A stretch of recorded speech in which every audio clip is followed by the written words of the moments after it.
এটা তোমরা চেনো সবাই? এটা তোমাদের জন্য না, তোমাদের বয়স এখনো এটার জন্য আসে নাই।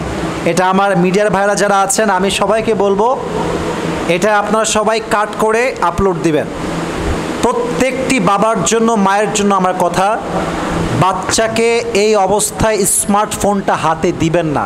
আমার জীবনে আমি বাপের কাছে মায়ের খাইছি জীবনে একবার, সেই মায়ের কখন, যখন আমি হেফজোখানে বের হয়ে আসছি কিতাবখানে ভর্তি হয়েছি, তখন আমাকে এমন মারা মেরেছে, আমি জীবনে এরকম মায়ের খাই নাই। কেন মেরেছে? একটাই কারণ, এই মোবাইল ফোন। আমি চাইতাম ফোন ইউজ করবো, আব্বা বলতো না, never ever you cannot use this smartphone, হবে না, এটা আমার দ্বারা হবে না। তো আমি কি করেছিলাম, চুরি করে ফোন কিনেছিলাম। আমি দুষ্টু ছিলাম, এটা আমি অস্বীকার করি না। তা আমার মনে আছে, আমার বাবা জানতে পেরেছে যে আমি মোবাইল ফোন কিনেছি চুরি করে।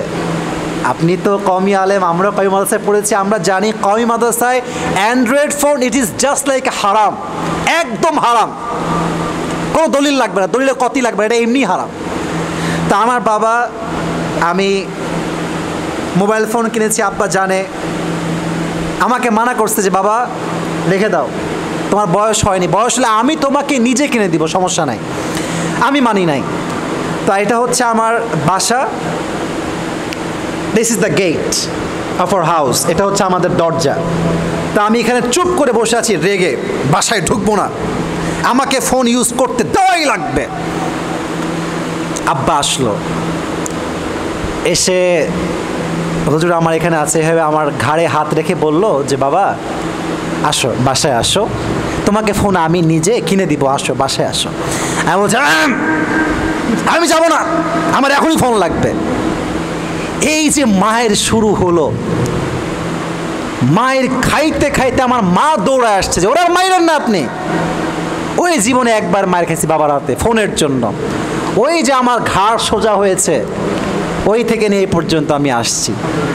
অতএব তোমরা যারা বাচ্চারা আছো, আব্বা আম্মা রাগ করলে মন খারাপ করবে না, মাথায় রাখবা তোমাদেরকে ধমক দেওয়া হচ্ছে, এটার উদ্দেশ্যই হচ্ছে তোমাদের ভবিষ্যৎ সুন্দর করবে একজন, তিনি কে?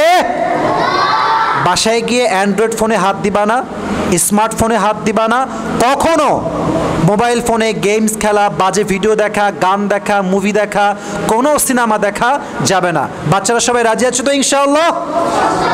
আরে এত আসতে কেন রে বাবা, জোরে কও তো ইনশাআল্লাহ।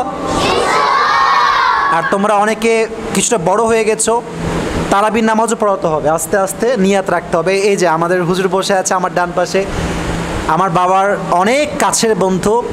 হুজুরের কাছে আমি, it has been maybe 7 years, 7 বছর আগের কথা, আমি নিজে ইন্টারভিউ দিয়েছি হুজুরের কাছে। হুজুর আমাকে ভালো নাম্বার দিয়েছেন, আমি সে সময় চান্স পেয়েছিলাম, আমার এখনও মনে আছে।